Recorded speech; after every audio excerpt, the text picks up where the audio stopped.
Okay, this is my 2008 two-door Jeep JK with an onboard air system. I have a York 210 compressor out of a 2002 Kenworth.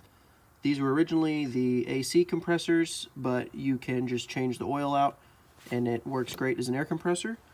So I use the Offroadonly kit. It comes with this bracket, it comes with this pulley right here. So you relocate the smaller one down to here and you put the big one here and you reroute the serpentine. So with my compressor, I just have a small filter down there. I tapped the head to a 3/8 fitting. Originally it was some kind of a weird AC fitting, so I just bought a 3/8 tap on Amazon and tapped it to that. So it goes through this gigantic check valve and it goes to this hose, which hits the filter, hits this manifold, which has a gauge, a blow-off valve, 2 outputs, and an input with a check valve.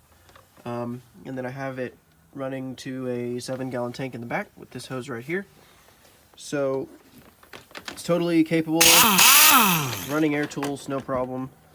And so I'll turn it on for you guys. All right, so you just start it. I have a switch right here. Turns it on. Okay, the compressor is running. See it right there on the gauge. My blow-off valve is set to 150 psi. I do not have a pressure switch on it right now. I don't feel like I really need one. You know, just turn it off before it hits 150 and it's no problem.